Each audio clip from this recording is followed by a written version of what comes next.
D20 Radio, where gamers roll. www.d20radio.com.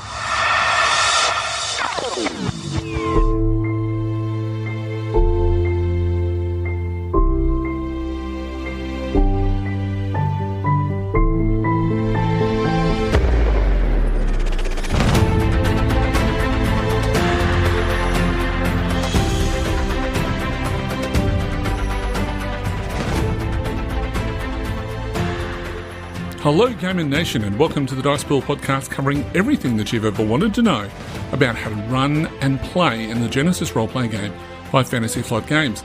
I'm your host, GM Hooley, and this episode we have an exciting show for you.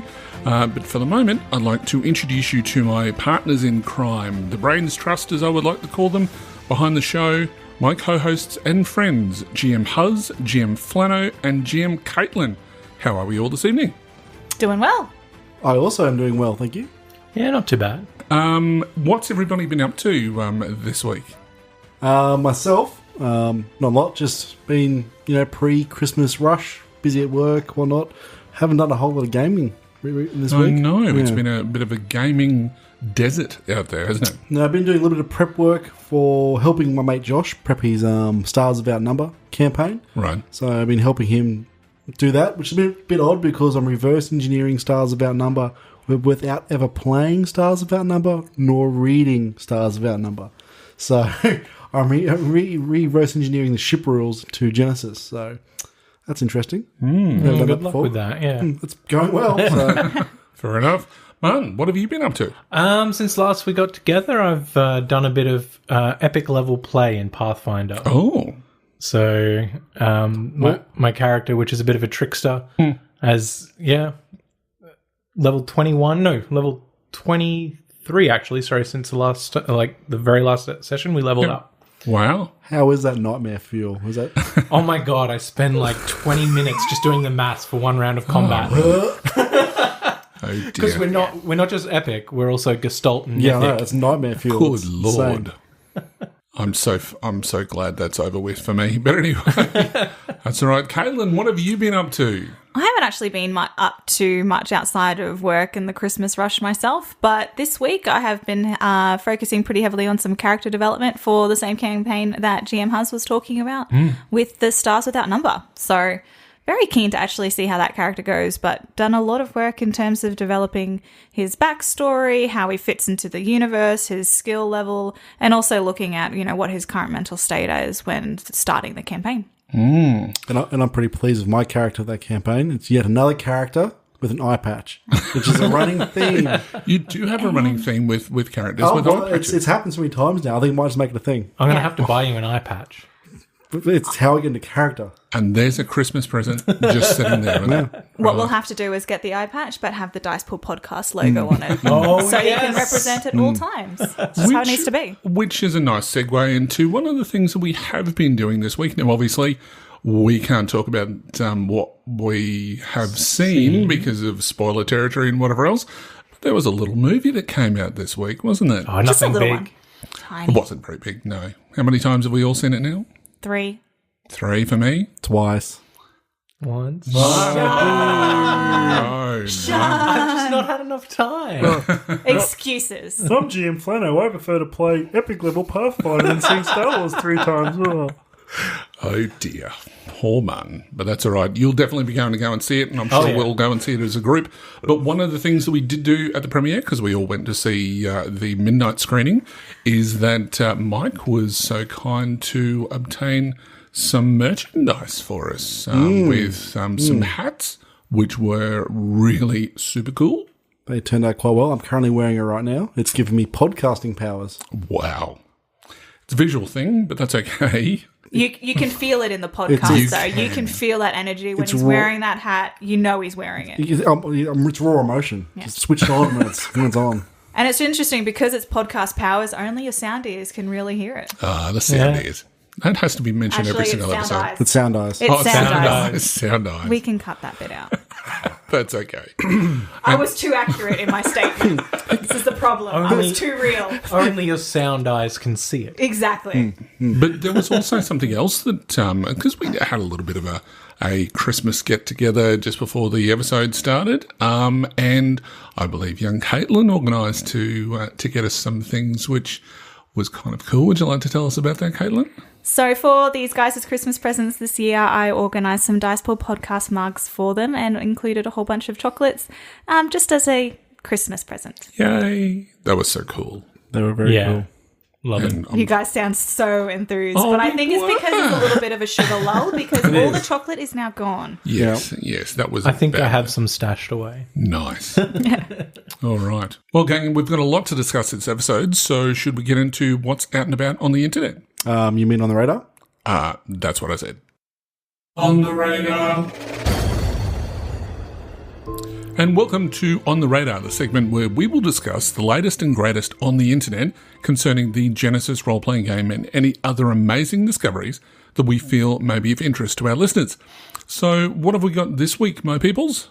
A fair bit of stuff this week. A lot of you may have seen it on our Facebook page by now, but I've stumbled across a setting for Warhammer 40,000 Dark Heresy, kindly written by Tom Cruise. Well, that's his forum name anyway, so if it's the real Tom Cruise, cool. If not, dude, tell us what your real name is so we can give you a proper shout out. But either way, the PDF for his document is absolutely mind-blowing.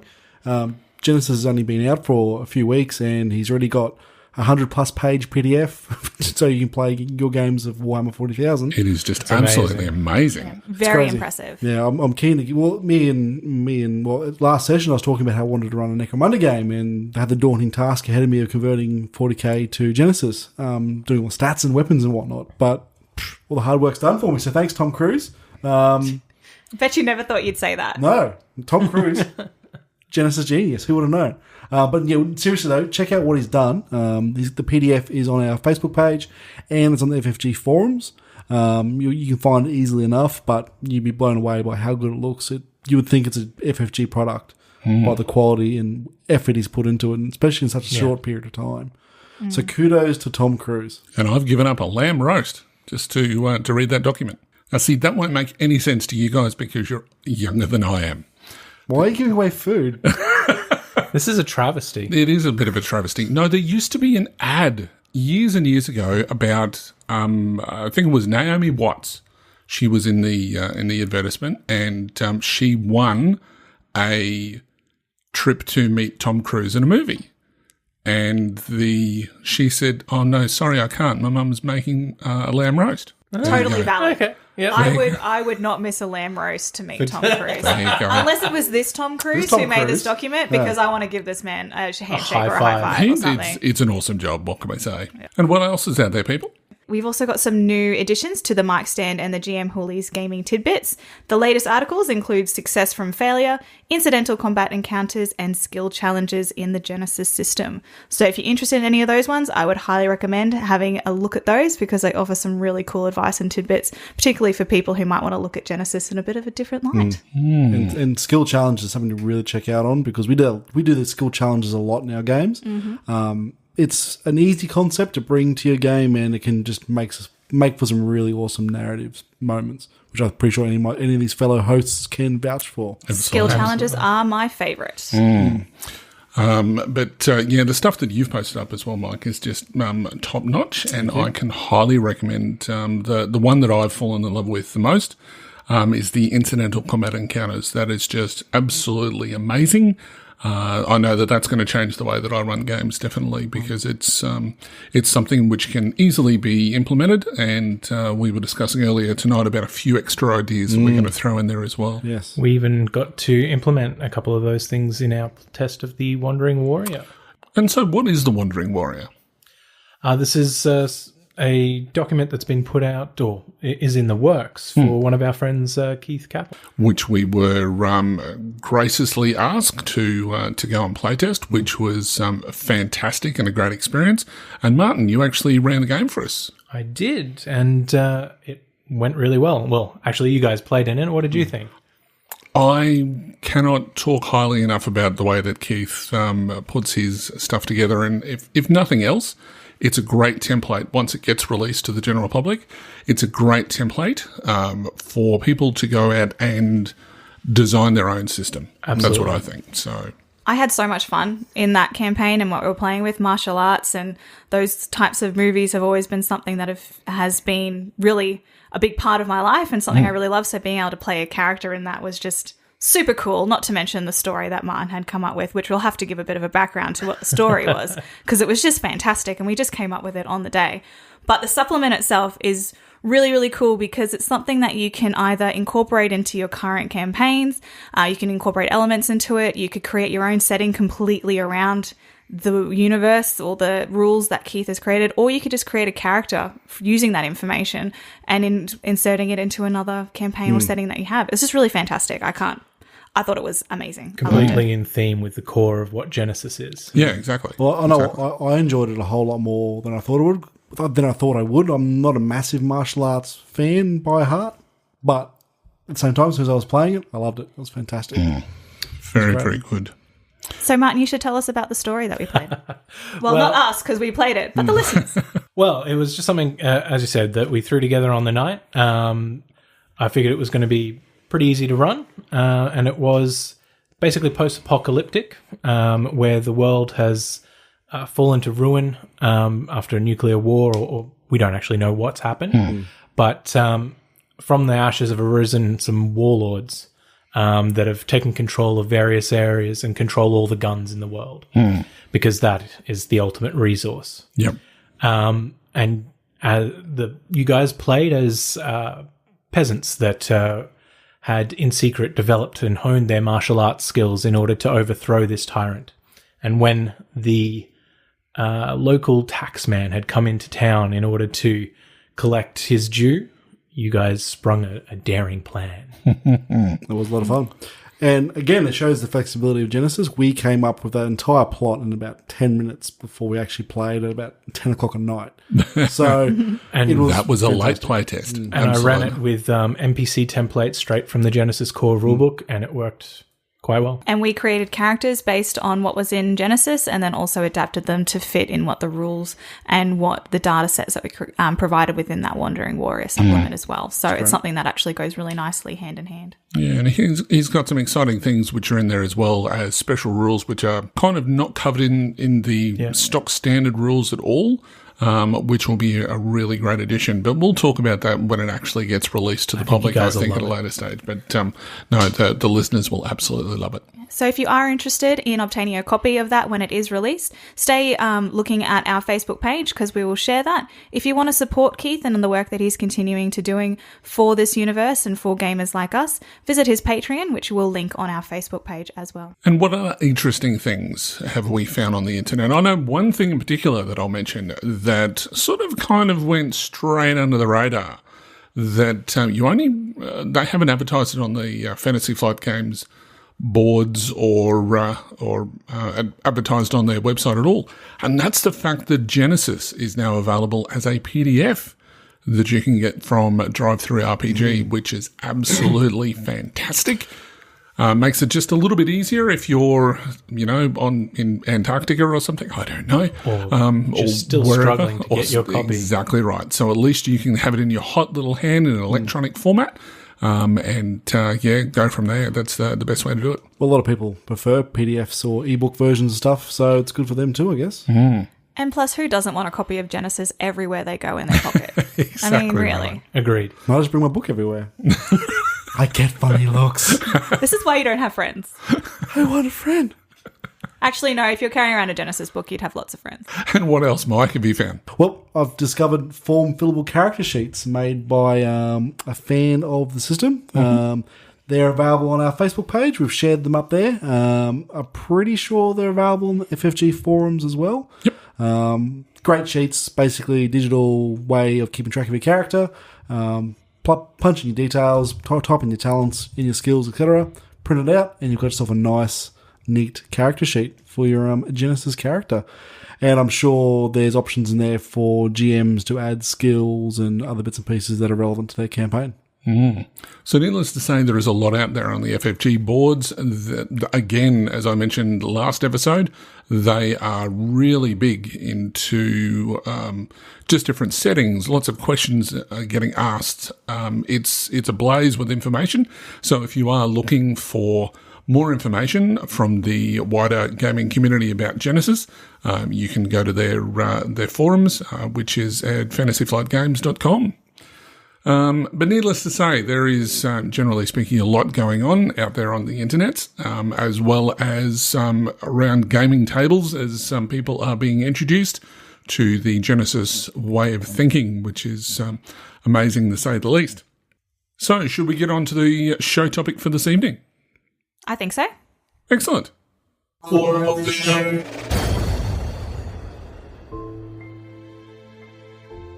So, welcome to Core of the Show, the segment where we take a deep dive into a topic concerning the GeneSys role-playing game and, of course, gaming in general. Now, this episode, we're talking about Session 0. Probably the most important session of any campaign. Agreed. Now, often this session is overlooked by new and experienced players alike, either being totally skipped or brushed over as quickly as they can in order to get everyone into the action as fast as possible. Now, a good Session 0 contains many important elements that will help build a solid foundation for your game. However, the exact process of a Session 0 is something which isn't often talked about in great detail. So, we here at the Dice Pool podcast thought we'd bring some of our experience to your ears. All right, so should we firstly give a bit of a general overview of a Session 0 and what it's all about? Well, a Session 0 is the chance for the players and the GM to collaborate before the main story or adventure starts. Everyone sits down, talks about the world they're playing in, if there's any particular needs and requirements that need to be met, and also gives players a chance to establish character backgrounds and associations to one another. That's probably a good brief summary. Cool. And particularly for me as a new GM in this space, it's also about setting up a good Session 0 for me is also getting everyone on the same level. So everyone knows what the campaign is going to be about, but also how me as a GM would like to run the session and also how the players would like to play in that session. So being new and not understanding everything about the system as well, that was really important for me starting a zero session. And with all of that, it's all about setting those expectations early so that everyone's on the same page and gets as much as they can out of the game.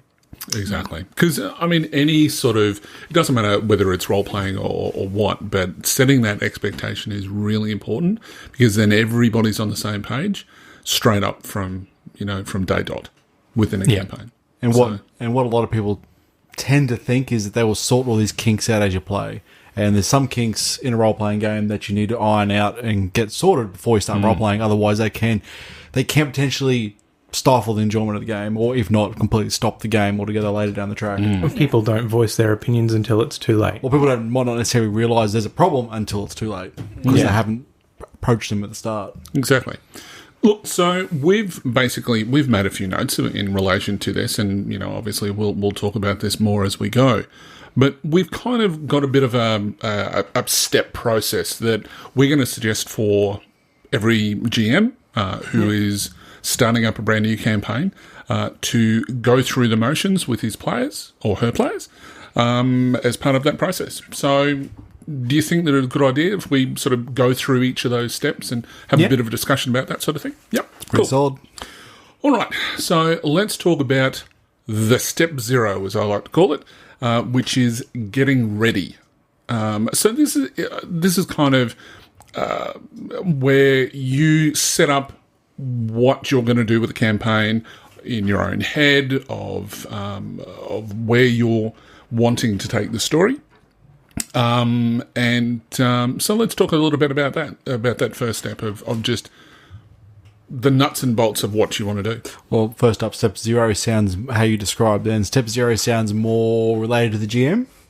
Absolutely. This is the initial plan the GM sets in motion in their mind before they approach other players and discuss a potential game. So probably more GM related, this one, so it's very important. Yeah, absolutely. A strong session zero, I guess it builds a solid foundation for the game that you're going to be running. At the heart of any session zero, it's basically going to be a collaboration of all of the players. But initially, the GM's the one who's going to be running the world or the IP. Yeah, so he's got to have a good idea in his mind where he wants the campaign to go and what he's trying to achieve, which part of that comes down to selecting your players and making sure that who you have at your table is going to cooperate and collaborate about this world that you're going to build. But we'll get into, selecting your players on another session. Yeah, because that's sort of a bit of a big thing within itself. Because you're obviously looking at player dynamic and things like that, and that's another session. That's another episode completely. But in regards to the pre-planning for session zero, which we're discussing now, the GM also has to keep in mind that he has to be fairly flexible with his image of the game as well, because if he goes into it thinking this is going to be my world, my setting, the players are just characters in my world, a good GM will be willing to change things, manipulate things, or even enhance the story he's got in mind when the players get together and start discussing ideas and whatnot. Sure. Be fluid, I guess, is a good I guess thing to want. when I sort of run a campaign, which I'm currently in the process of setting up at the moment for a game that we're going to be running, is that I'm first thinking about just a baseline of what the campaign's going to be about, what characters I can sort of envision into the campaign. It's not as though I'm saying people can't deviate from that. It's just an idea that I've got. Yeah. Well, for your session that you're currently planning in, you have the luxury of knowing who your players are going to be, which helps. True. Which helps a lot. But also, in a way, because we've been talking about it on social media, discussing what we can do and etc. But at the same time, what we've been doing as a group, we've sort of been doing this step zero, which is the pre-session zero, and we've sort of probing for ideas and seeing what works and whatnot, and that's sort of gradually building a general basis of the future plan you can escalate it from. Exactly. I think as well, the pre-session planning should also be about how the GM wants to play the game and how they want to create that world, because you're going to be going in, as you mentioned, when you start actually engaging your players are going to have very different ideas about what they want, but you having as how you want to run that world and how you want to GM as a solid foundation before you walk into that. Mind you, willingness to mold and manipulate depending on who you have around the table, but just having that idea about what it is you want to achieve by telling this story and what do you want to achieve by bringing these players in to live in this world that you're creating as well.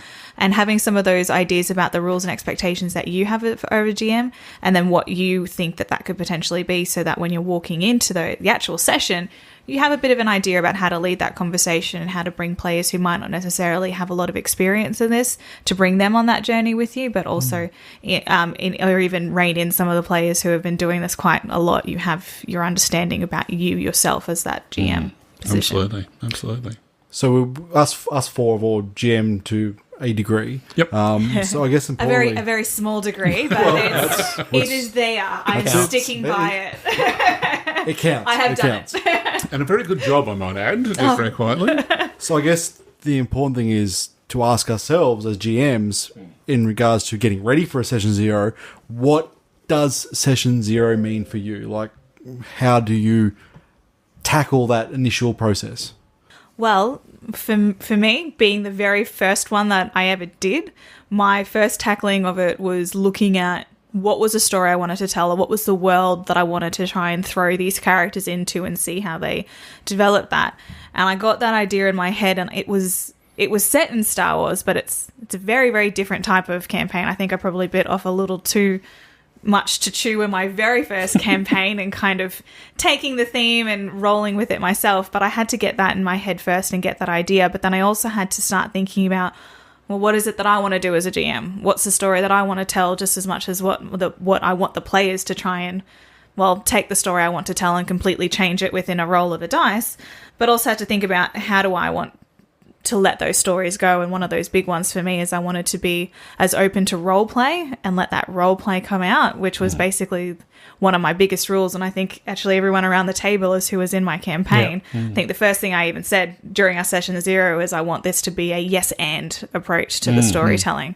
And so having a look at those basic ground rules for myself, walking in and having that idea around that was pretty much my pre-session planning, and what I wanted for session 0 was really to bring that together and actually lead that conversation and bring the players in on that conversation. Absolutely. And how I was going to do that with the yes and approach. Well, you had that plot for your campaign in mind for quite some time, if I remember correctly. I did. Well, yes. I And, did. and did the players, us three, did we bring anything that changed that plot that changed your mind for so long? Yes. Within 5 minutes, I think the plot, the main theme of it hasn't changed, but the world around you and even the characters it had. Basically, one of the characters that was supposed to die within the first 5 minutes end up living, and it was like a pretty pivotal character. So I've now had to figure out how that's going to play into the rest of it. But that's just adapting and coming back and rolling with the story. And you have to be open to that kind of stuff, which is great, because if a roll of the dice means something completely changes, that's great, because that adds to the story, that adds to the journey, and even you as a GM can actually start telling a different story than what you thought was going to happen, and that's all part of it. But being open to that, and then having players who are also open to that, was having that understood around the table when you very first get started was important. I think that's certainly the gift that the narrative dice telling system and other systems, I have to admit, does provide, is that if during the session certain things are happening, that it can totally and utterly change the story from the direction that you're originally intending that session to go. And the important thing is to remember to allow that to happen, because the biggest hang-up GMs and players, to a degree, coming from other systems that aren't narrative, have is they try and force a story along a certain path. Yeah. And sometimes letting those events that those dice generate unfold can lead to some of the best RPG moments in the world. I agree. So yeah, I think we've also gotten to the point where we're starting to talk about our setting, which is... Yeah, absolutely, which is basically step one. So once you've got your idea of what sort of game that you're going to run, and, you know, in your mind's eye of what you as a GM would be comfortable doing, you've then got to go and pick your setting. And that can be obviously a wide range of them. With the advantageous nature of GeneSys, you're going to be able to go and choose whatever setting that you want. Depending on what setting you choose will be dependent on how much work you have to do. If you're choosing Star Wars, the world is your oyster. I think there's some Star Wars books already in print, isn't there? Surprisingly, there is. Oh, well, yes, exactly You're in right. luck, yeah. So, yeah, you're definitely in luck if you've decided to choose Star Wars.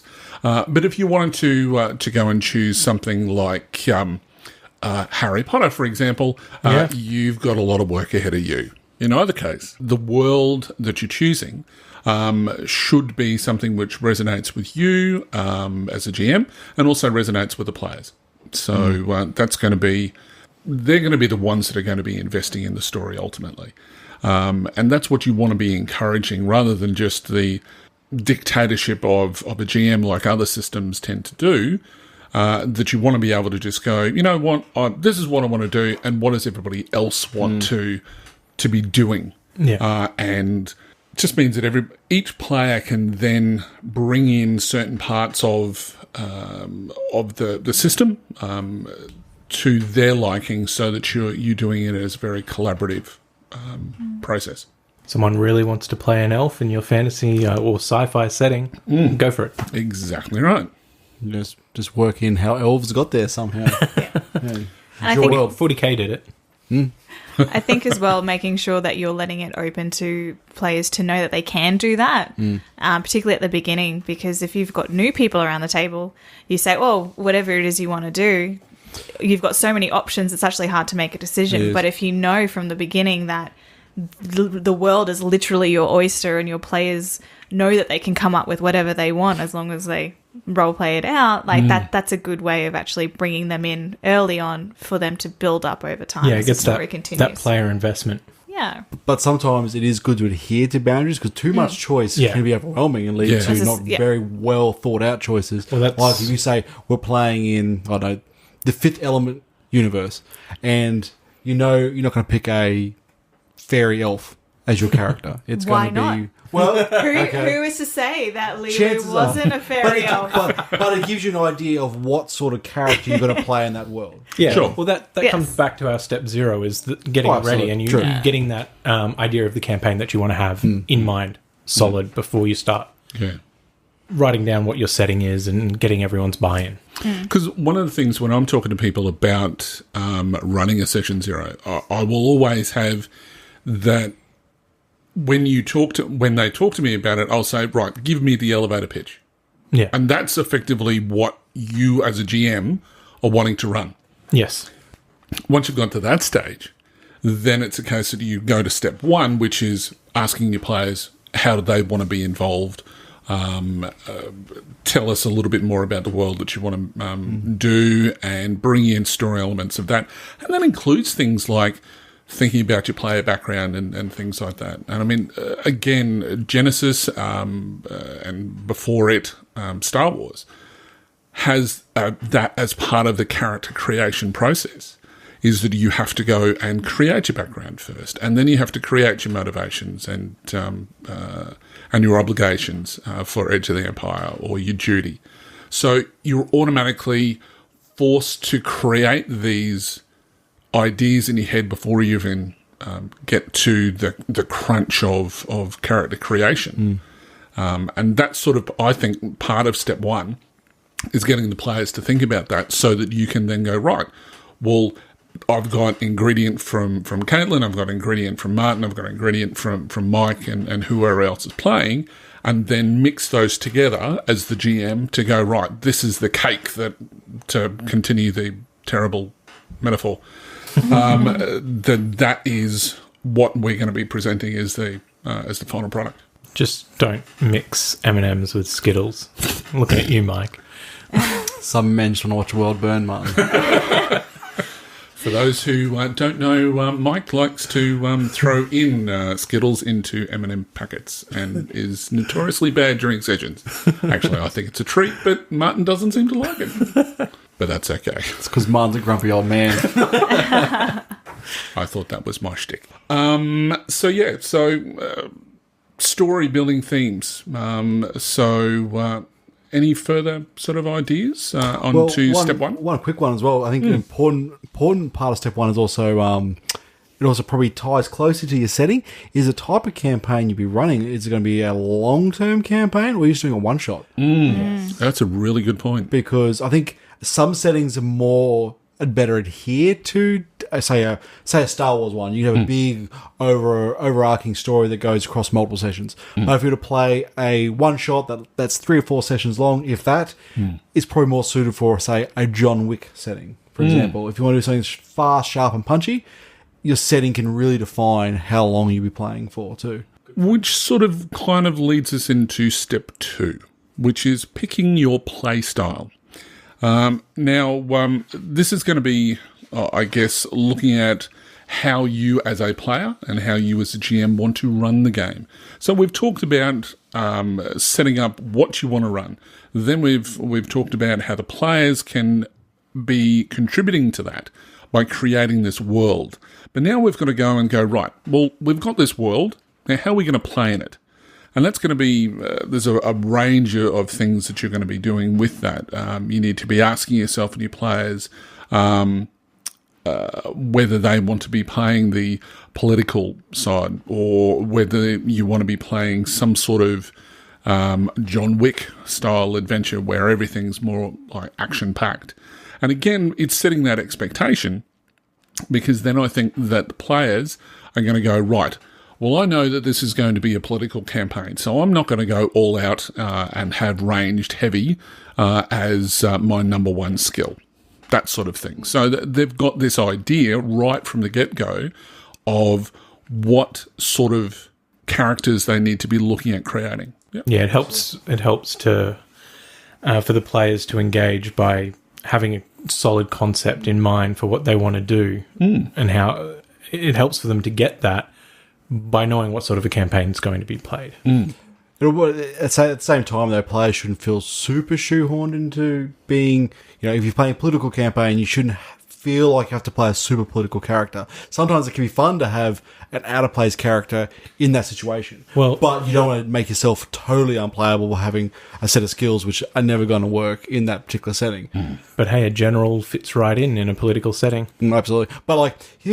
think you have favourite moments, like in Firefly, when the character is in a deep, heavy drama moment, some of the best and funniest parts is when Jane's involved, who's completely out of place in those situations. Absolutely. That's because that character completely clashes with that. Yeah. So it's something to keep in mind. The players don't have to necessarily fit that perfect archetype of the campaign. No. And I mean, again, that's going to be, your type of game that you're going to be running, because we can't just look at this from, as much as we're about GeneSys as a role-playing game. But other systems need to also look at that process as well. Yeah, for sure. Absolutely. I think that feeds in nicely as well with picking about, when you're talking about play style, how do people around the table actually want to engage with the game? Do they want to take it super seriously, or do they want to have just a bit more of a fun and have a bit of a roll on a Friday night, hang around? Because if you've got two different people who have different ideas about the level of seriousness that they want to have, and you have another person that's not taking it as seriously as the table would like, that can actually cause some conflict later on down the track, or if not straight away, immediately, which would be better to try and get a base understanding during that how do you want to play kind of conversation with your players. Have that talk nice and early. And picking the right players will probably minimise that, because if you have the right group of players showing up for that particular campaign, chances are they're all going to be the same level, but it is good to sort that out straight away before it becomes a potential problem. Absolutely. Because I guess there's nothing worse than having a player who is very much into the dramatic role and writing up speeches and whatever else to, the political assembly. And then you've got someone who, while they're in the middle of this speech, decides that, they're going to start their character is going to start cracking jokes. And I guess we'll go back into that a little bit later, which is kind of talking about setting rules and whatever else. But certainly by knowing the style of play right from the start, you know exactly what sort of game you're going to be playing. Yeah. And whether you still want to be part of that. Yeah. It helps get those conflicts out, just out of the way. Before they become a conflict. Before they even have a conflict, yeah. Exactly right. Well, that pretty much covers picking your play style. All right, so now we're going to step on to step 3, which is GM and player expectations. So what this basically means as part of the step process, as I've been trying to explain each step very quickly as we get up to each one. But the GM and the player expectation, this is going to be the most important part of the whole process, in my opinion.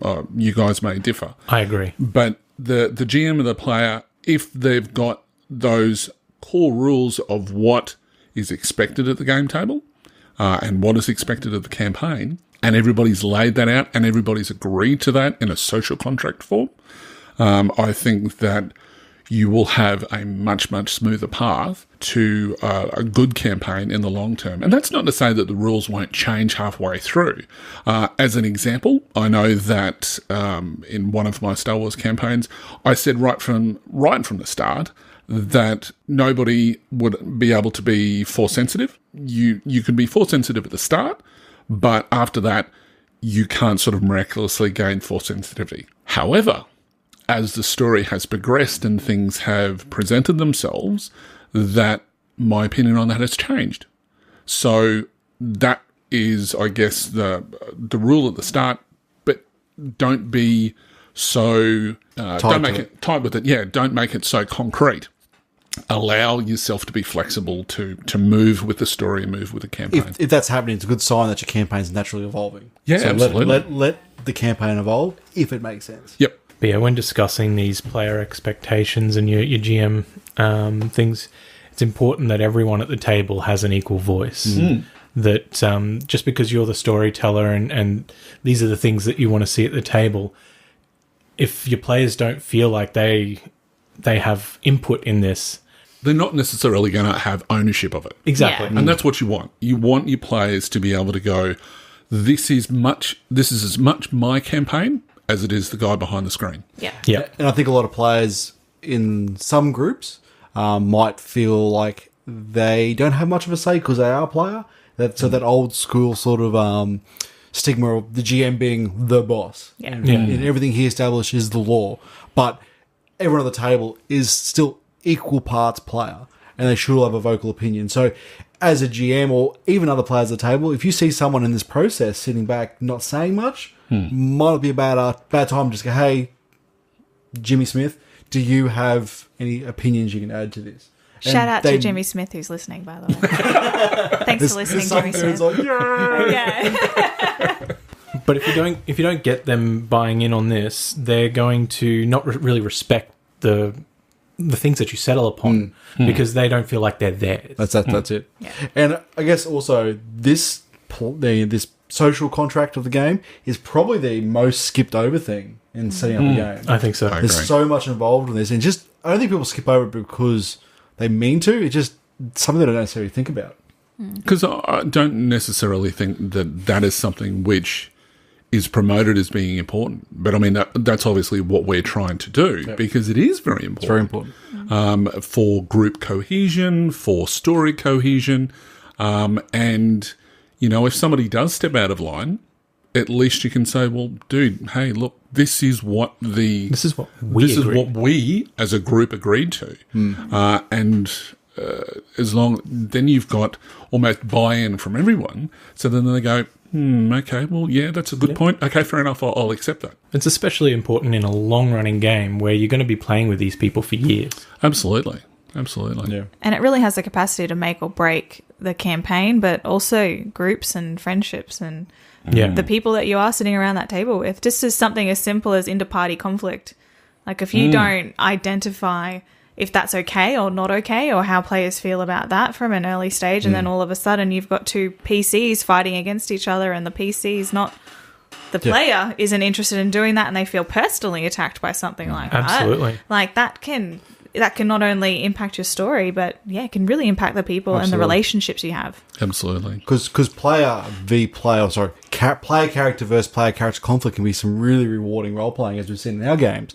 But as Caitlin said, if you don't establish between players that this is a game we're role playing, people can take it very personally, and it becomes an arguing conflict outside of the table, the table, and that can break friendships, it can break games. And I've been in a few toxic games where that's happened. Yeah, I've seen it before. And sometimes it can also happen in reverse. Two players may not like each other or have arguments outside of the game, and they bring that to the game. And that's also another thing that probably should be covered on the player contract. Absolutely. That should be watched out for, because that can destroy the game. It ruins the fun for everyone. Well, why don't we talk about for a minute what we mean when we say a social contract? How do we go about setting this up? Sure. Well, Jay Little, who is the guy who designed the Warhammer Fantasy Roleplay initially, and has then gone on to the Star Wars roleplay and the narrative dice system. Is that if you listen to him talk, he very much is very strongly opinionated on this whole social contract. That's what is the basis for any organisation. It is the basis of any friendship, in actual fact, not just as a game around a table, but we all have this social contract between each other. That, and they're just common sense things, and, we'll be decent to each other. We won't interrupt another's scene. We will be mindful of a session length, etc. So what we've got is, with that social contract, we can then say to people, once we've all agreed on this code of conduct, this code of behaviour, that if anybody does, as I mentioned before, if they break that rule, we can say, hey, look, and it doesn't have to be done in a group setting either. It can be the GM, who is the manager, effectively, of the campaign, can then pull that person aside or at a later stage and say, hey, look, this is what happened. That's kind of going against the grain of what we're doing. Are you still enjoying the game? Because, is there something that is happening behind the scenes? And that could be a range of issues. Or it could be to say, look, I'm sorry, that was an issue for me, and we'll now move on, et cetera, et cetera. Yeah. But that social contract is very much about how we all operate at the table. So how do you establish that contract? Do you write it physically? Like, is it a thing you write down, something you agree upon, or is it something you go by a group-to-group basis with? Look, I think that depends on the group that you're with. I know that we've been gaming now as a group for about 2 years or more, and believe it or not, I do write down the agreement. I have a series of expectations of what the players should expect of me as a GM, and then what I, as a GM, expect of the players. Well, I still remember when you very first invited me to Dragon Squadron a couple of years back, and I went for the social contract on the website, and on your, what was it? Obsidian Portal. Obsidian Portal. Yep. And I'm like, do I need a lawyer to read this for me before I agree? Because Look, it was good. It was very good to establish that nice and early, know what's what. And after a while, it was daunting at first, being a new player, like, what am I coming into? But after a while, you sort of get the lay of the land after you've been playing for a while. Yeah. But writing down in black and white, like Ian did, really helped the newcomer who was stepping into this new group of players, mid-campaign. Yeah. It really helped have written down. Yeah. I think as well, once you've got it all written down, everyone has the same rules. It's a lot easier for it to kind of be a group policing system as well. So your GM's not always going to be the person of pulling people back into line. If everyone has those expectations, that role actually falls by the wayside and everyone kind of brings each other together. So having that set up actually means less work later on down the track, particularly if you have your idea about how you're going to play that game. Yeah. And I mean, we're all used to playing in a game with rules, so it shouldn't be too hard for people to follow. And they're pretty simple most of the time, and they're just general expectations of what people should be abiding by. It might be worth pointing out, even established groups that have been playing for a few years now who haven't done this, it might be a bad idea to sit down and just do it fairly casually and sort of, what's what I'm looking for, inspect what they've been doing and see if it works, and take that chance to address any issues that might be sort of seen there. Look, that is something else that I think this process, even though that it's a session zero, I'm a big believer in that the session zero is not something that you just do at the start. It is something that has to be reviewed once every 6 months, once every 12 months, or however long that you feel. I do it on a season-by-season basis, so if you want to call it that. So if I've got an arc and it finishes, before we start the next arc, I'll ask people, okay, so are there any changes? Is the story going the right direction? Is everybody happy? And what sort of things could be used to improve that campaign? And I can name one campaign in particular that I did it with, and it turned the table completely on what my expectation of the game was and what the player's expectation of the game was. This campaign was all about a small homestead setting up in the middle of nowhere. And I just thought that's what it was going to be about. But all the players had this grandiose idea that they wanted to create a criminal organisation. Well, that's what had evolved at the table. We'd been this homestead and we'd been that for a whole season. But through role play and everything, the whole thing changed. And being able to review it allowed us to sort of set a new direction for the game. Exactly. And so everybody, again, was on the same page. So that expectation was reset, I guess.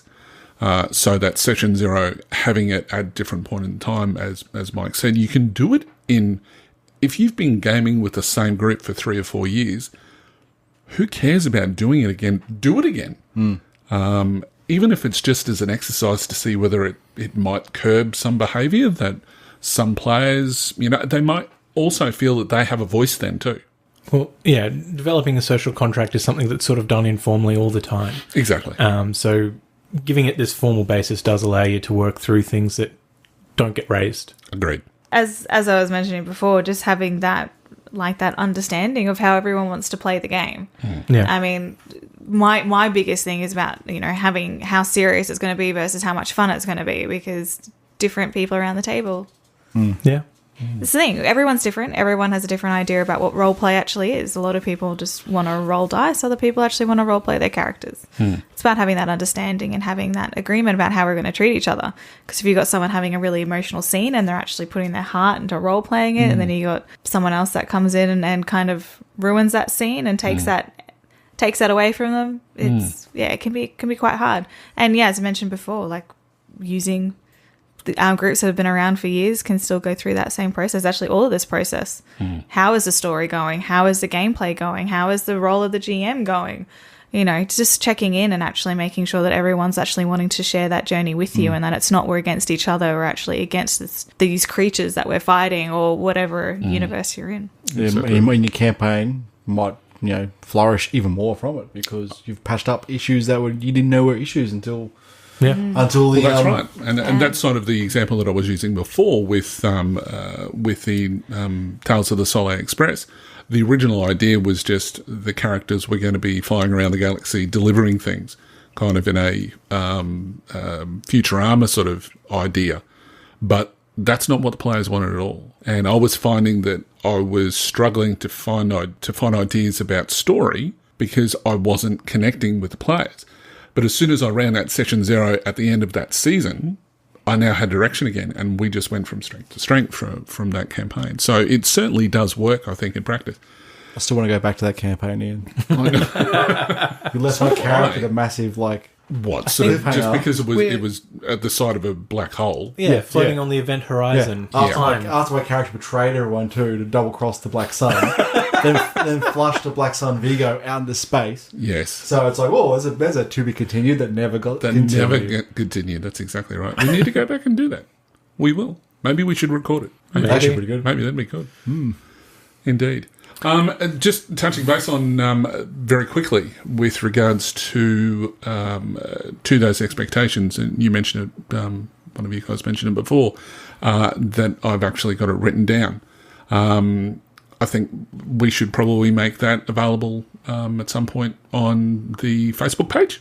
Take a look. And the website. And the website. It will appear to be daunting.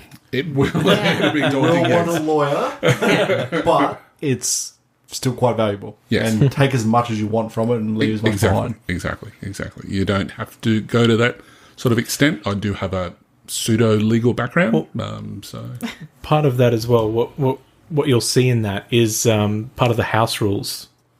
Yeah, exactly. And that's sort of the next sort of things that we should be looking at as well. And that's kind of our step 4, is explaining the rules. So a step that you can skip if playing with an existing group of players, I guess, that you've been playing in the same sort of system all the way through. But there may be things that you want to bring in because of whether it be the genre, or whether it just be that there's some rules that you just don't like. Or even the style of game you're playing, which would come down to genre, I guess. Yeah, exactly. So, for example, with Dragon Squadron, which is our Starfighter Star Wars game, that we found that it was very deadly. Let me interrupt you there, Ian. Yes. We jump out of Starfighters a lot. Boarding actions. The Starfighters are a means for us to jump out to other bigger ships. That is... That's anyway. That is. Oh my god! Right, yes. But so there's a rule that was actually introduced by a friend of ours, GM Phil, who had the jinking rules, because we were just finding that starfighters were far too deadly. You mean paper bags, right? Yes, it is a little. Come bit on, of that. Yes. Paper bags are a lot more durable. They hold your lunch. So we decided that we needed to, rather than relying on the squadron rules all the time, where you were... Ablative pilot B, ablative pilot C. I think it was Tom, wasn't it, who was trying to keep track of all of the deceased members of Dragon Squadron. Tom had a lot of ablative armour. He was the toughest man in Dragon Squadron. There's one left through all of the years. There was only one character who's basically, managed to live throughout that entire process. It's because they didn't do boarding actions. That was the issue. Honestly, that's why Von jumped out of his ship, because it was safer out of his fighter. That's like, well, no, I'm not going to be in this thing. It's a death trap. I I will launch out into the open vacuum of space and work it out. Yes. And this is why narrative dice is so amazing, because you can do that in this system. As well as a very understanding GM. Anyway, moving on. But we have that established within the player expectations and the GM Exactly. expectations, so it's okay. That's right. And so you can set those house rules right from the start.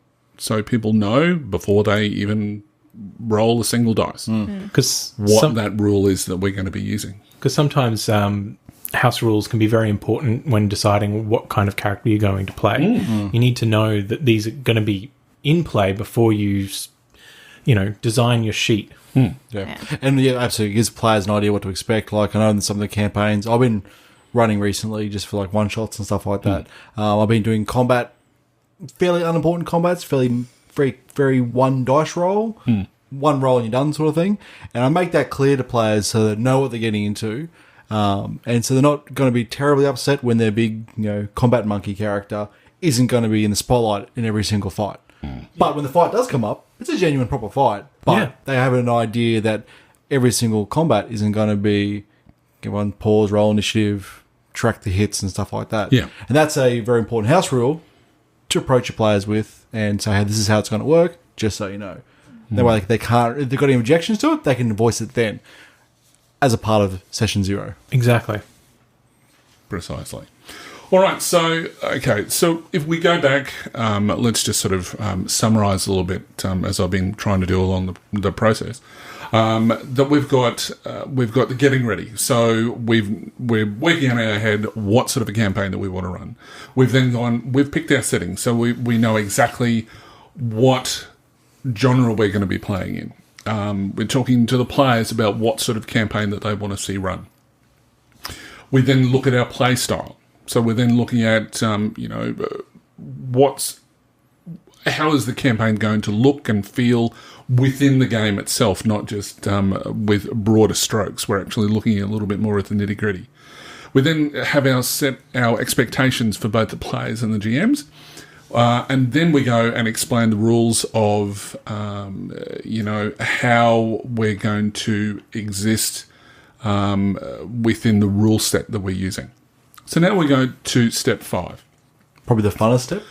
Look, this is the most fun step, yes. I don't get to experience all of this all that much. Well, I don't know. That's not quite true, I think. That is true, yeah. You get to create. Mine this part, I think.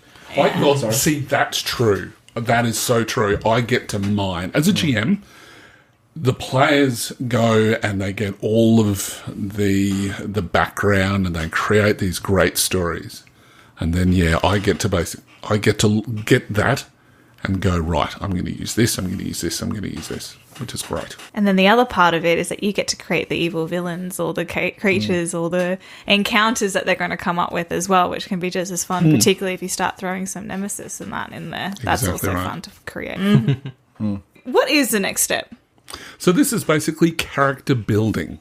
So character building is about the creation of your character and the character that you're going to be spending the most time with throughout this campaign.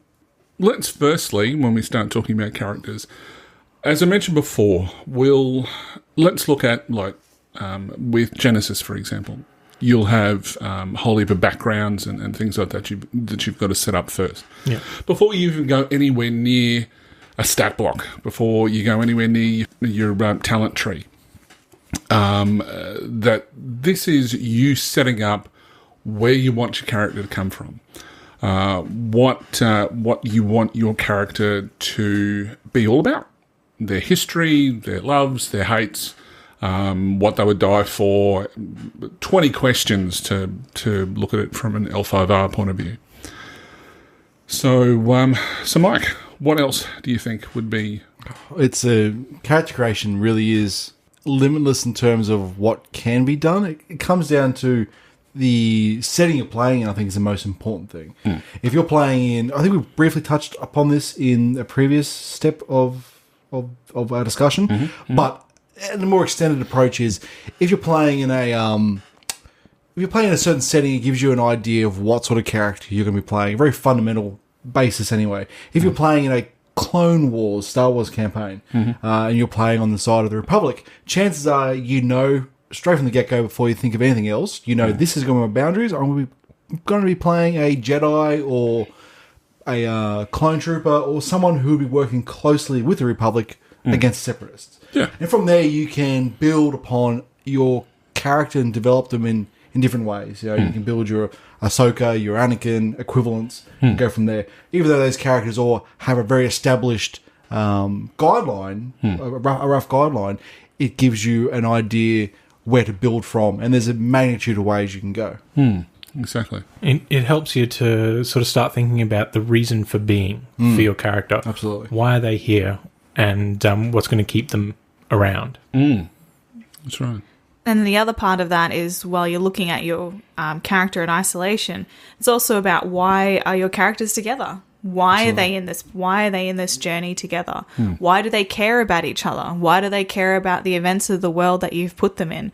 That whole question of why we're here, why we're together, why do we care? Is that big part of that character creation? Because you can always do your standard characters that start the story in the beginning in the tavern, and something happens and it brings everyone together. But at your session 0, you really have that opportunity to develop that backstory of the characters together.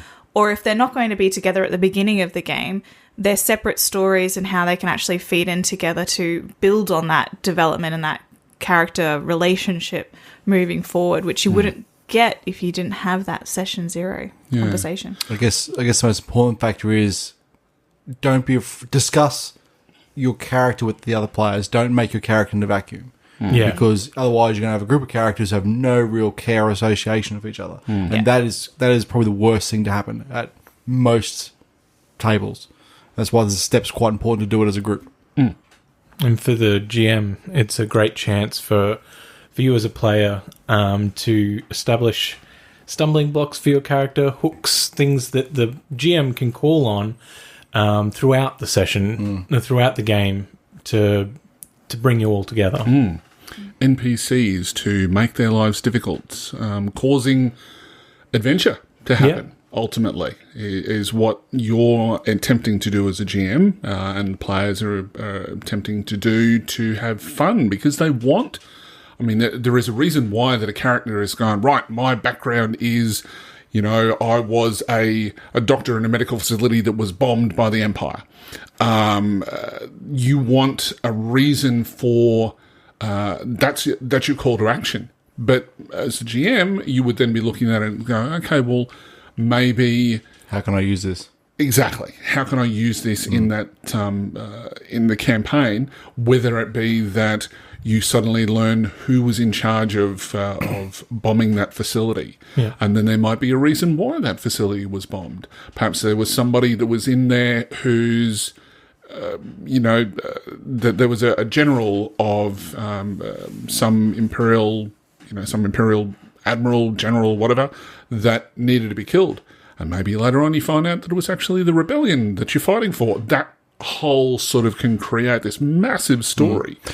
And I think an important thing is, it's sort of, I wouldn't say a mistake, but it's a common thing people do, is when they're establishing characters, is to establish too much of their detail, too much of the background detail. It's better to get an idea of who your character is and what's happened in their past, but keep it in fairly broad strokes. That way there's room for yourself to grow into the character and your GM to enhance that past background story and really add to it as you go. So I know personally, when I'm playing a character, I never like to sit down and write 3 or 4 pages worth of background. I like to play my character for a few sessions with the idea of who my character is. And I find once I play my character for a while, I get an idea of who he is, and then I can start expanding upon that background with myself, the other players, and the GM. But I guess the important thing is to still make the fundamentals with the players around you. Establish broad strokes. That way you can go at it together. And that gives you the flexibility to, in those first few games, or even sessions later, to freestyle a little bit with your player, with the other people around the table, and create more story because you haven't run yourself into a corner. Exactly. And that I think I agree with, that you don't want to be painting yourself into a corner in any way, shape or form. It's easy to do. It's very easy to do. It is easy to do. But when you're looking at GeneSys or Star Wars, what a great way to then be able to use tribes.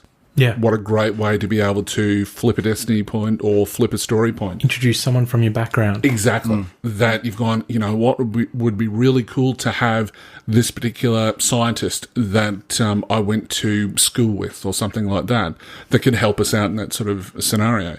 I think that it's important to have your backstory, and I think that it doesn't need to be War and Peace. I've had players that have given me 6 to 8 pages worth of backstory. And you know what? That's great if you're really good at writing, but it is, as you say, Mike, it's you're painting yourself into a corner that you're not allowing yourself any level of creativity during the game because For yourself. because your story is so rigid. And I guess this sort of harkens back to when we're talking about setting the rules and expectations of the campaign. You don't want to be so rigid that you can't go anywhere. And unfortunately, if you're creating a backstory for your character and you do that, you're creating you're creating a rod for your own back at the end of the day. And as a player, and with the GM's guidance and in the evolution of the story, you might find that the background that you had in mind, you can add to it and expand upon it even further, which is fantastic, purely from the events that have occurred in the game weeks or months later down the track, which can be really, really, really good. I know for my current character in our Dragon Squadron campaign, Von, I originally wrote him. He was a fairly one-dimensional character, I guess. He was a ex-Clone Wars veteran who hunted Jedis for the Separatists. And as the campaign evolved, he became a bit of a father figure because he was the oldest character in the game age-wise. And I thought to myself, well, why would he be a father figure? Then I established a further background story for him pre-Clone Wars, where he had a wife and kids who were killed by bounty hunters. And that made him a merciless killer in the Clone Wars. And later down the track, once he started working with other players, he became the original fatherly Von came back to life. And that, I know as a player, allowed me to really get a lot more attached to the character and expand upon his story, and it gave him a whole heap of extra depth. And that's something I never planned for initially, but I let that evolve because I didn't write myself in this hard corner of a background. It gave him so much character development. It did. Oh, absolutely. Building on that and feeding into some of the other steps that we've fed into this, part of the rules that with Dragon Squadron, and when we're talking about character building, you really want player buy-in, and player buy-in that continues long after, because as everyone knows, as soon as you get role players in a room, you tend to talk more about the adventures your character have had than what you've actually done in your personal life too much. I mean, that's one of the great things I love about the community that surrounds this, is the stories that we tell based on the games that we've played. But that only happens with characters that you have investment in, characters that you're passionate about, and stories that you're passionate about. And having a strong character foundation, but then also being able to build with that as the journey goes on, and having these rules in place to do that. A really good example of something, and one of the characters that I'm extremely close to and really passionate about, is my character in Dragon Squadron again, which is Vixto. And she started out midway through a campaign that Dragon Squadron had been going on for many more years, longer than Vixto's been involved in it. But one of the rules that Ian has as a GM and as a house rule that he's established is that if you write a little bit of a story, either about your character's background or a little bit about what happened in the session or anything like that, in between the sessions, if you do that, you get a free reroll in the next game. And I had created my character. She had a bit of a backstory in that. But then after each session, I would write more of her backstory that fed into the narrative and fed into the campaign of Dragon Squadron, to the point now that, as we mentioned before, Von being a father figure, he's a father figure to Vixto. And there was a point where just from using those house rules, using the way that we wanted to interact with players around the table, the way the narrative was going, the way we were evolving, all of these things that we've just spoken about in today's session, there was a point in the game where the two characters conflicted. Von had his mind taken over and ended up shooting Vixto, and it was one of the most pivotal points that actually brought every single character around the table together, purely because of the house rules, the players' expectations, and how we were going to engage with each other, and then also the mid stories that we created in between. Yeah. And that bit about why we care and why we should care about each other and why we should care about the narrative all came from the characters and the players around the table, which is why these sessions and why we've put it together in this order has been so impactful for me and player buy-in for now and probably for the rest of my life with Vixto. Exactly. So, look, as far as the one thing that I really want to touch base on, and it's something that I think that the narrative dice system does really, really well, but there are other systems that do better. Two systems in particular I want to mention. The first one is Legend of the Five Rings.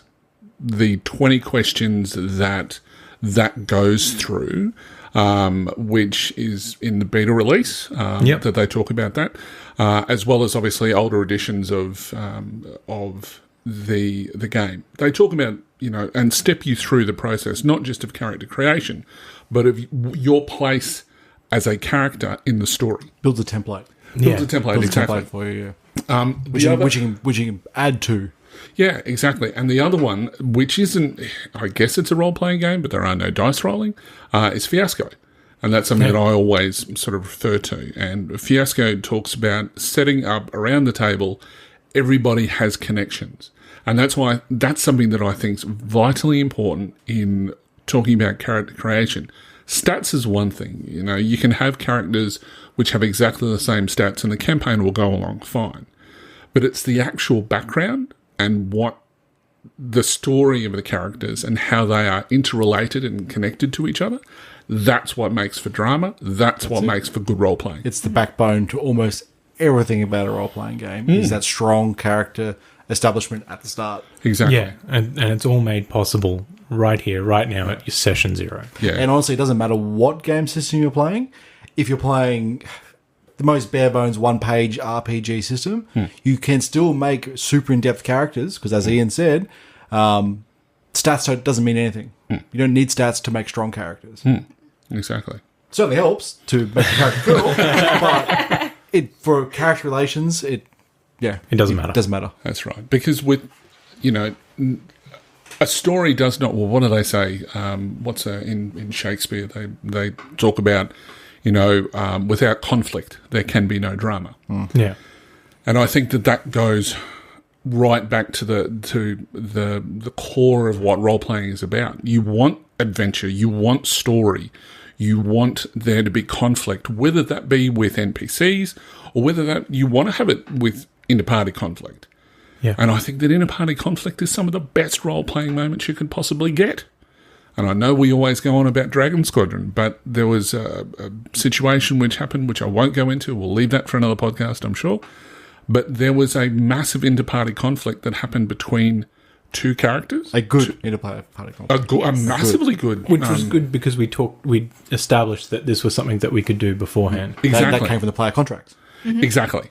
So there was this massive conflict and it resulted not in character death, but an NPC death, a major NPC. Well, character development. And that's exactly right, Massive. because there's... Massive character development. And that has had ramifications later on down the track. And that's the sort of story that you want to be telling. And I don't think a single dice was rolled in that. It wasn't. There was not. There was no dice rolled. I think there was there was one dice roll. There was one dice roll. And that was it. Yeah. But the rest of it was just all storytelling. And that was involved 2 players and one NPC that didn't do a lot. There was a lot of posturing going on. But she made the choices that she did, and that has had massive ramifications. Again, we talk about that the only way that could be possible is because we've set those expectations that it's okay to do that sort of inter-party conflict within the campaign. But it's also that you've set those backstories right from the get-go. I think that... So, I guess the next thing is we've talked about establishing a background for your character and whatnot. I guess another important thing is connection to other characters. Like, why are your characters together? Do they know each other prior to this campaign starting? Or are they meeting up for the first time in some tavern in the middle of nowhere? Yeah, I mean, that's something that I think the Fiasco does really, really well, is that without going into the nitty-gritties of the rules, but basically you've got the person to your immediate left, you have a a good relationship with, person to your right you have a bad relationship with, or something like that. I can't remember.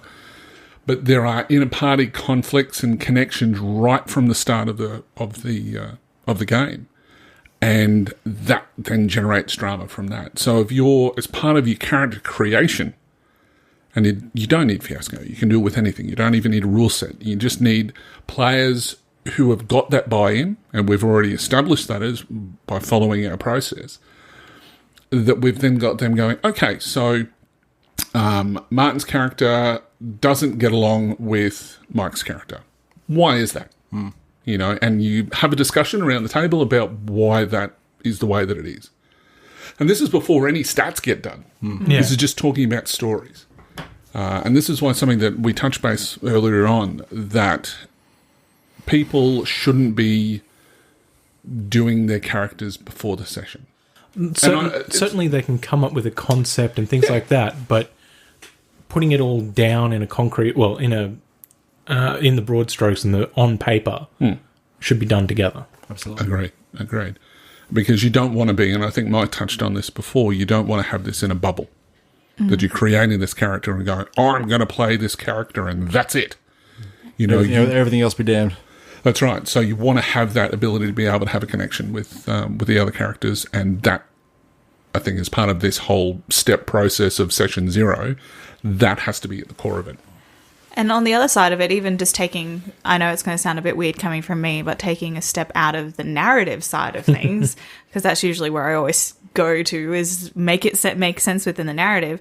But if you're creating characters in a group and in a collaborative effort, you're going to make sure that all the skills that you're going to need in order to undertake the adventures as a team is going to be completed. I mean, if you're going to create characters that are all on your own, everyone might come back to the table with all these really heavy, beefed up melee type of characters, and there's no one who can be a face. And don't get me wrong, like, that could be an interesting story in itself, but you also want to make sure you have a diverse group of people so that everyone has a chance to let their character shine. If you have so much of the same, it's not really an ability to have your PCs truly be PCs within that world, and your PCs should be shining lights about whatever their particular shtick is. Absolutely. And that can give that. You can either have one character that has a really good shtick and the other character can support it, or vice versa, or, you know, those different types of things, which you can't do on your own. You don't play the game on your own, so creating your characters should also be a group effort as well. Yeah, and I guess another important factor is don't, when you're creating your group of characters, don't stress about having to cover every single role. It's okay to have some gaps, like, oh, our party hasn't got a tank. Then so be it. A good GM will realise this, adapt to that, and not throw a million big guys at you in a combat or whichever. If you're lacking a super face character, you might not necessarily be in every single high social class, social adventure. Yeah. But so don't be afraid to leave gaps out, because sometimes having weaknesses in a group can add to the story. Yeah, absolutely. Well, I know for one of my other campaigns that actually the first campaign that I ran using the Fantasy Flight version of Star Wars is that I had a character who was the face of the party, and then because of an incident which occurred, and they had a lot of their bases covered, that there was a crate dragon that they happened to come across, and I had everybody make a fear check. And this one character, he rolled a despair. And as a result of that failure, as a result of that despair, he took his character in a completely different direction and became a marauder. And he's gone down this whole path of, I need to be there to protect because I've suddenly... all my failings have just come at me all at once, and so I need to be there for the rest of the party. And it just generated this whole new sort of plot altogether. So yeah. Well, that comes into very heavily what we discussed before, like letting the story evolve your character. Don't Exactly. be fixed that I'm the face. Like, let your character adapt to the story and That's right. become what you think he should become, because it's a good story. Yeah. I guess the point that I'm trying to make is that to reiterate what Mike had said, is that when you have gaps in the group, you are going to be able to have a point in the story where those gaps can be filled. Yeah. It doesn't need to be at the start. And yes, you will hear people that suggest, hit them in the dump stat. Well, if you're always hitting them in the dump stat, I tell you what, your players are going to just go, you know what? They're going to be upset. I'm just not necessarily available this week.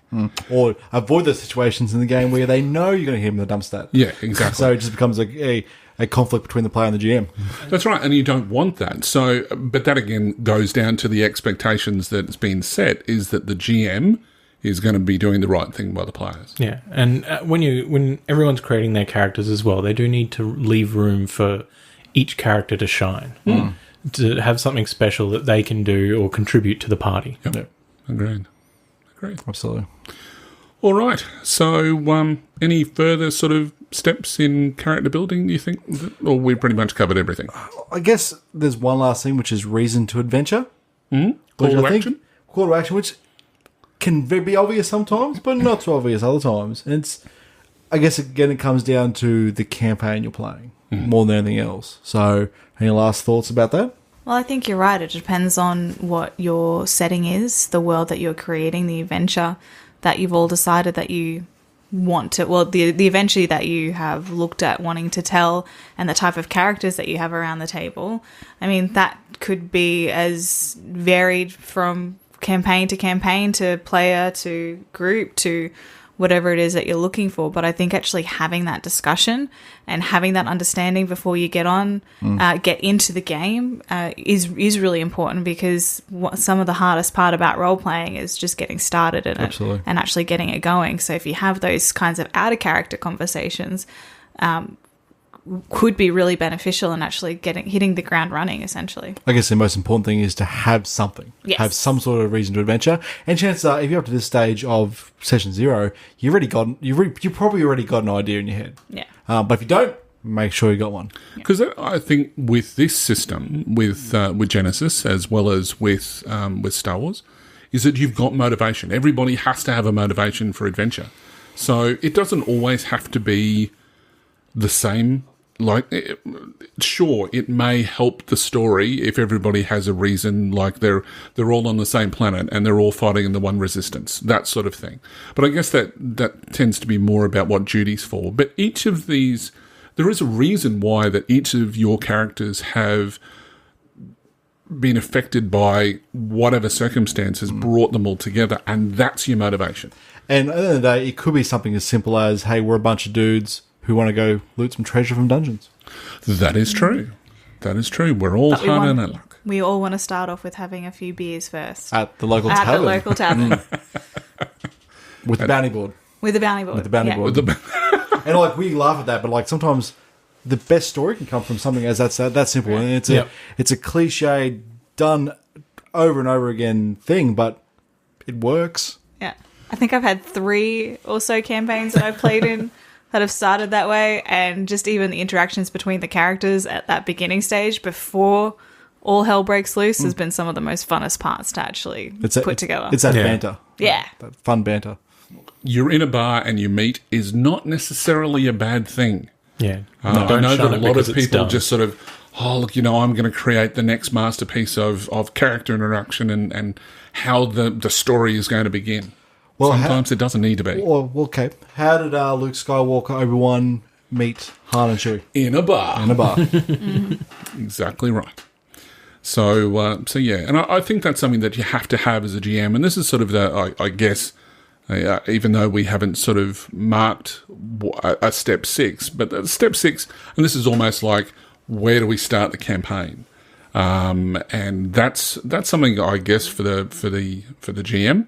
To be communicating that to the players so that they know how they can fit where they are into that narrative. Yeah, they have a reason for being there. Yeah, exactly. And why they're there.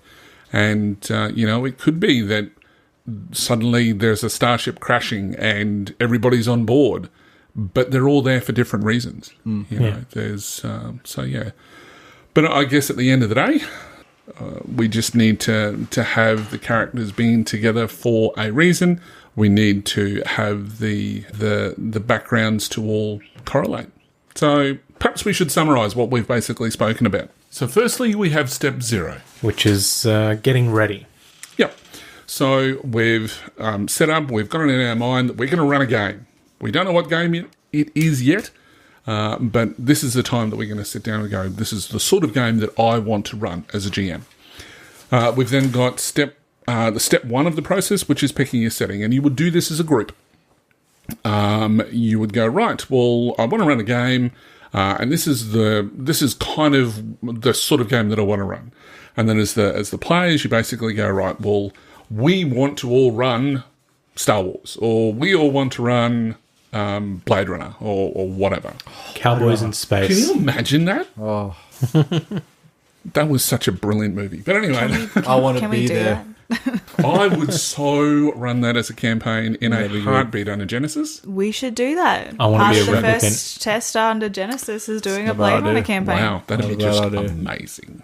Just very quietly. So if Anyway. you would like to see that, make sure that you get in touch with us via Facebook and Twitter using our handle @Diceball Podcast. Just putting it out there. Absolutely. Let us know what you think. Yeah, or any sort of perhaps anybody can put up a few ideas of campaigns that they've come up with. So long as it's Blade Runner. That's all. Tell us what you want us to run. Yeah, absolutely, and we'll see about running it. So, but getting back to our steps, so we've chosen our setting. We're picking our play style. So how are we going to play this game?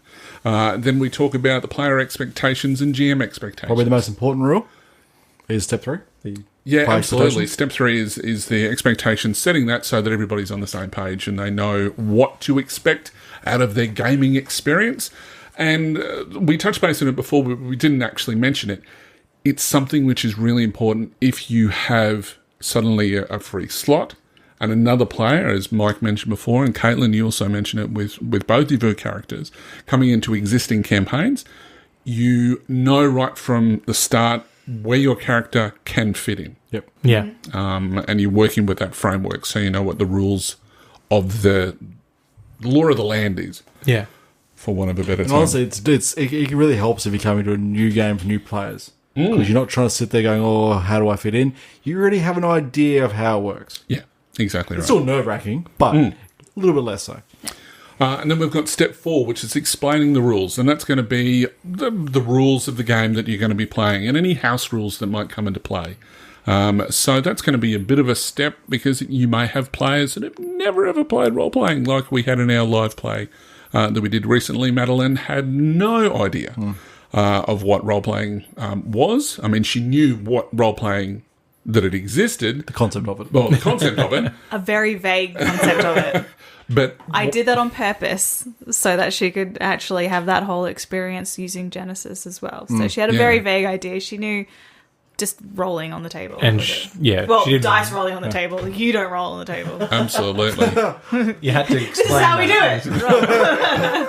it. It's a little bit embarrassing, but yeah, and as long as that again, that expectation is set, that they have those set of rules that they know that this is what we're playing with. And step 4, like this whole explain the rules and house rules, it could be almost completely stepped over for some groups. If you're playing a game system that you already know, already have a set of rules in your mind, this could be literally the quickest step of session 0. Yeah. That's right.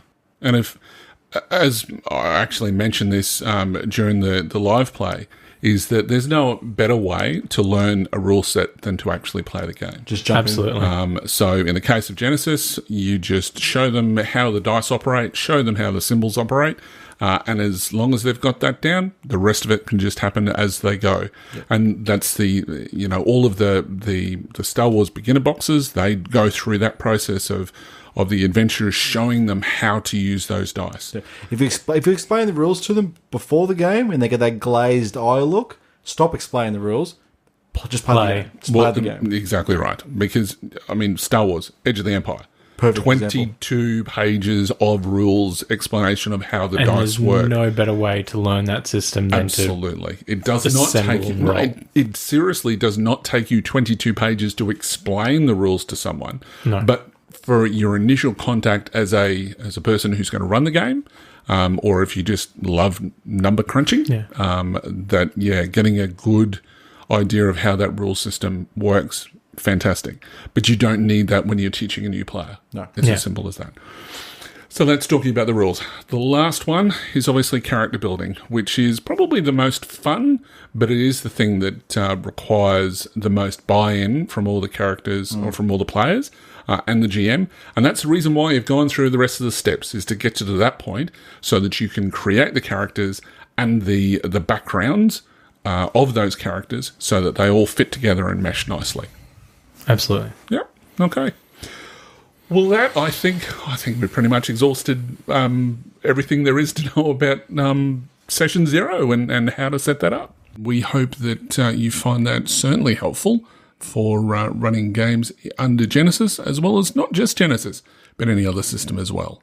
So we'd love to basically hear about your experiences with the GeneSys role-playing game. If you have a show topic that you'd like to delve into and you'd like us to obviously discuss, you can do so. And how can we do that, Caitlin?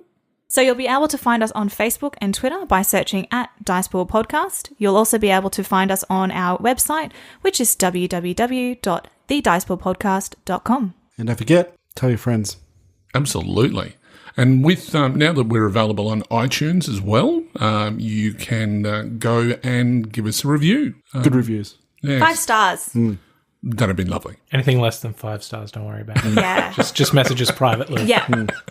Because we can always improve. So, yes, absolutely. If there's something that you don't like, let us know. But we're sure that you're probably having fun. Well, we hope you are anyway.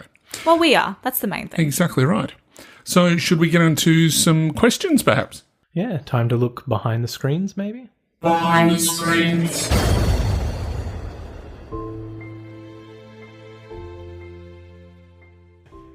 And welcome to Behind the Screens, where we, the hosts of the show, will answer your games and rules questions regarding the GeneSys role-playing game. And tonight, we have some great questions. So, Mike, who's our first question from tonight?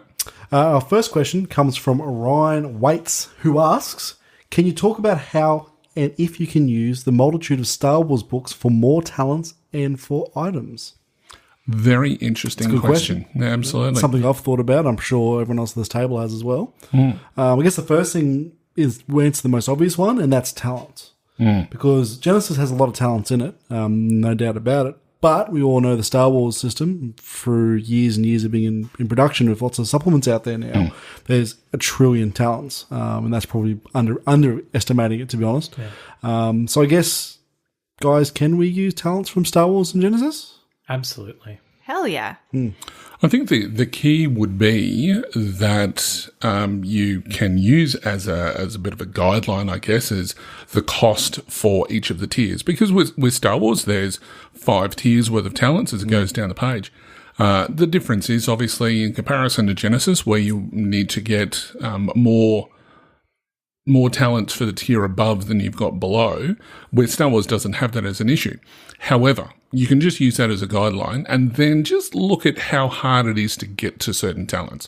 So if you've got like a 15-point talent, but you've got to go all the way down the tree and all the way up again, you may find that you need to take that as a tier 5 talent instead. And I guess, Ryan, you got to factor in there's a lot of talents in the Star Wars book, and you as a GM might not necessarily want to sit there and work through it and determine what you want to use in your game or not.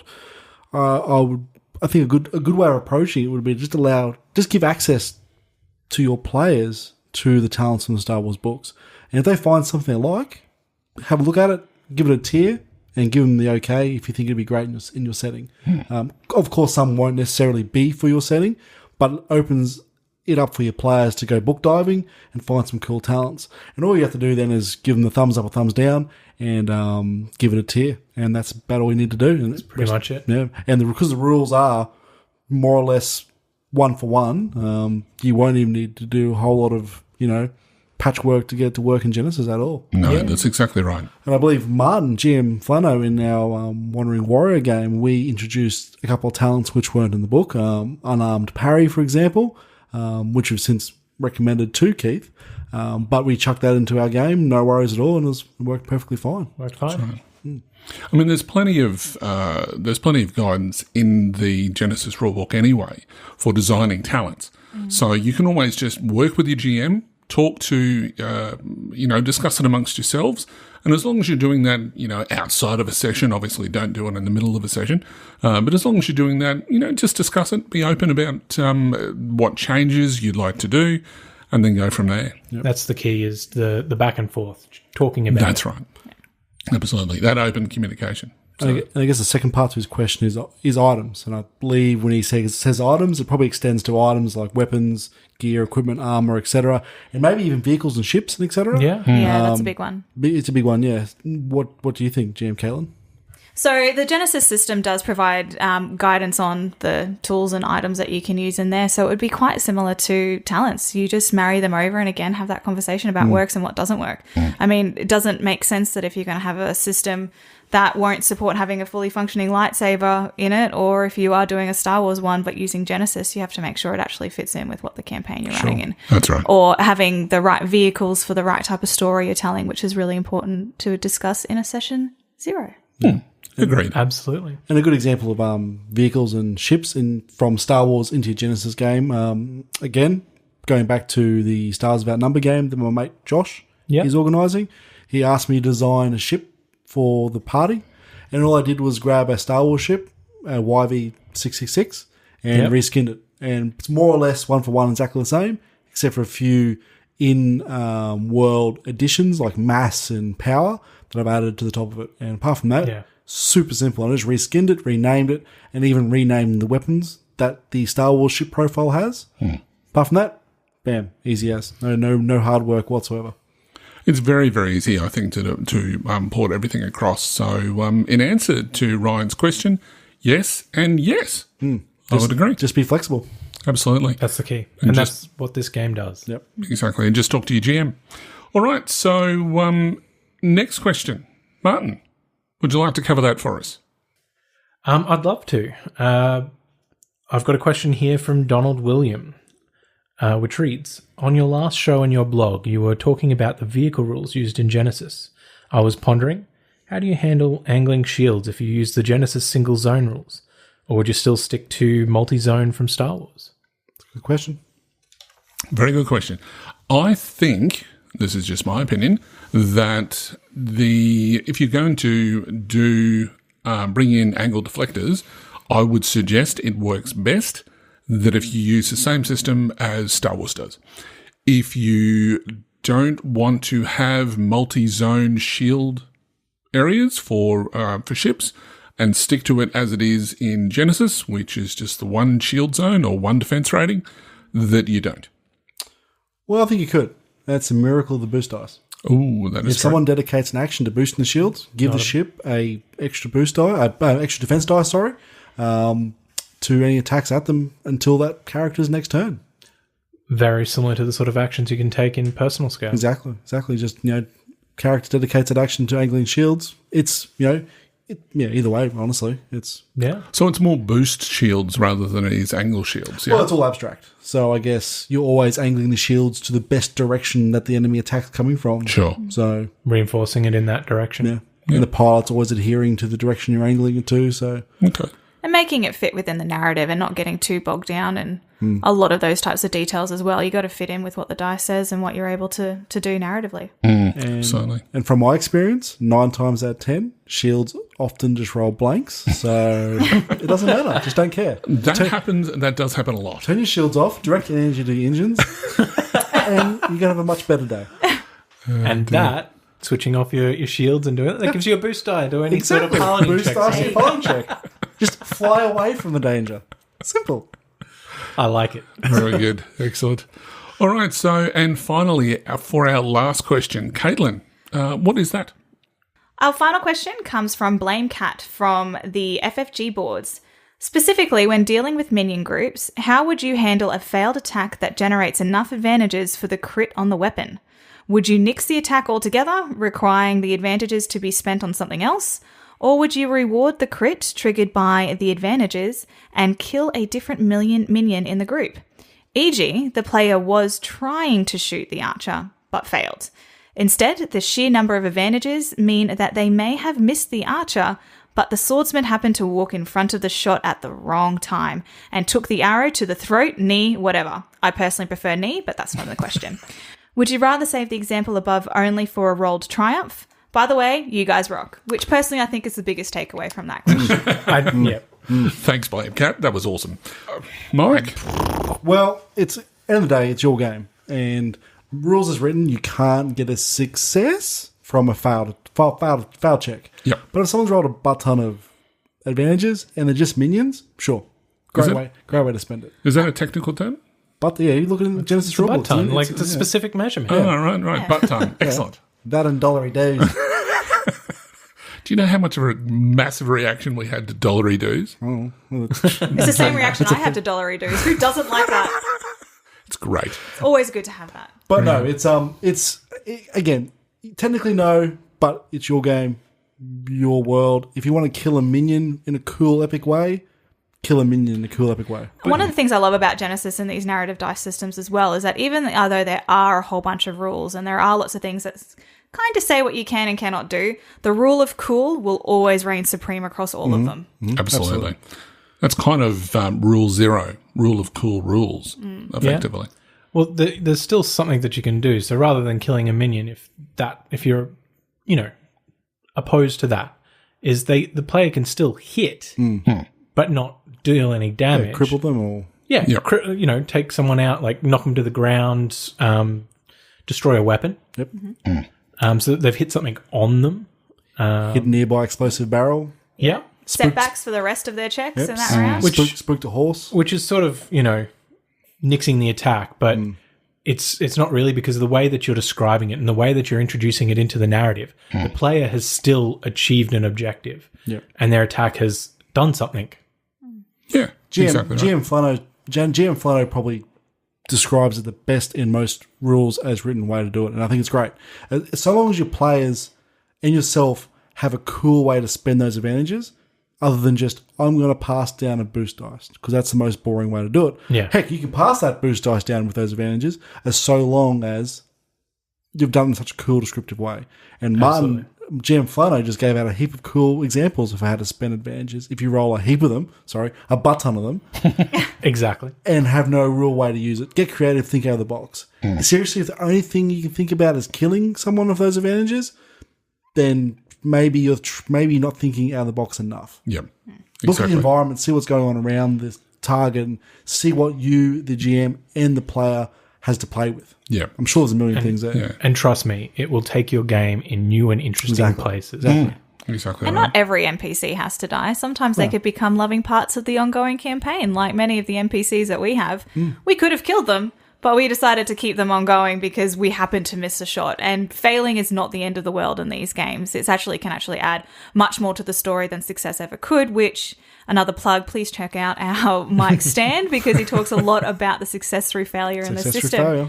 But we've used a lot of those types of things to change the story in a completely different way, just through advantages, even if we failed. For example, the minion group's attacked. 5 advantages is rolled, but the attack is missed. One of the minions in the group, his will to fight you has wavered. He drops his weapon and turns sides and joins you in the fight. Awesome. Absolutely. As a player, I would love that. Yeah. I still always think about what we've done in the opposite situation, where we've hit and killed a minion and then rolled a whole bunch of Threat. And then we've gone around the table telling the horrible tale of this poor minion and his, 6 children, and how he was Wife and kid. one day away from retirement. Always away from retirement. And little Timmy's really sick, and now it gets dark pretty quick. And it takes the game in wonderful directions. That's right. Just because you've rolled threat or advantages doesn't necessarily mean that there has to be a mechanical response to that. It could be a total narrative response to it. And I personally think that in the games that I run, I much prefer when players have provide that sort of addition to the story. It just makes it so much more interesting as a GM to experience that. But I'm just going to answer his question from a raw perspective. Good old raw. Yes, you got to love raw. It's time to get raw in. Break it down, mate. All right. So raw says that a failure, can never ever amount to a success. So as far as the specific question goes, Could it then affect the rest of the minion group as far as killing them? Rules as written says no. But, again, as you guys have pointed out, it's your game. Do whatever you want with it. If it makes far more sense to move combat along, move the story along, that something happens to that minion group that takes them out, whether that be that suddenly, a tree in front of them falls over, or something else happens from a creature from the forest, in this circumstance, comes out and attacks that wasn't expected before, giving the PCs that chance to run away. That makes a lot more sense to do with those advantages. As I said, rules is written, no, but according to this, something else more interesting could certainly occur. Well, there's one last thing that he's asked, and it's not a little bit of a cherry on the top, and that is, would you rather save the example above only for a rolled triumph? Now, that's a good question. People always ask, well, how many advantages is a triumph worth? How long is a piece of rope? It's there's no hard answer to that. But generally speaking, if someone's rolled a heap of triumphs at a really epic moment, not a heap of triumphs, a heap of advantages at a really epic moment, treat it like a triumph. Because sometimes it can be really hard to roll a lot of triumphs, a lot of, Jesus Christ, a lot of advantages. So if it's fitting, use those advantages as a triumph. Because why not? Yeah, I, as a rule of thumb, generally look around 6+. Yep. Yeah. Absolutely. Yeah, it's just whatever you feel comfortable with. And again, as we've just sort of pointed out in session 0, as far as setting those expectations right from the start, is that as long as you've sort of mentioned that, or if it's not been mentioned during session 0 when you're playing, if you come up with a circumstance where there was somebody who's rolled, 8 or 9 advantages, and we've all seen it, that if they've rolled those and no successes and no successes and no triumphs, well, there's the set the expectation, set the groundwork right there to go, okay, so let's talk about it amongst ourselves without slowing down the game to say this is how many advantages approximately a triumph is going to be. Obviously, a triumph is always going to be better than everything. But, as Martin suggested, somewhere between the 5 to 6 mark is probably a good guesstimate. And if you're really concerned about it, if a player has that many advantages, say to them, hey, flip a story point, you can treat those 5 or 6 advantages as a triumph. That's a good one. That's a good idea. Super cool. Excellent. All right. Well, hopefully that has answered all of your questions. That was a good show. I agree. Very, very in-depth discussion on session 0. It's a good topic, session 0. It's I don't think it's very rarely covered, so I'm glad we did. Yeah, absolutely. All right, so that brings us to the end of another great show, guys. Thank you all for taking part, and thanks for listening to all of our listeners out there. Thank you all so much for the great feedback that you've been giving us since we launched with our live play. And if you haven't done so already, go and check out the live play. Part 2 is now also available, which you can download from iTunes. I think that's a wrap. I'm GM Hurley. I am GM Huz. I'm GM Flano. I'm GM Caitlin. And we are the Dice Pool Podcast, where adventure is just a roll away. The Dice Pool Podcast is a proud member of the D20 Radio Network. For more information about the network, visit www.d20radio.com. The Dice Pool Podcast is a fan-generated podcast. All of the information provided on the podcast and related website are not affiliated with Fantasy Flight Games or any of their licensors. The content of this podcast remains a property of the Dice Pool Podcast and is intended for educational and informational purposes only. The GeneSys Role Playing Game, the GeneSys logo, content and all material remain the property of Fantasy Flight Games.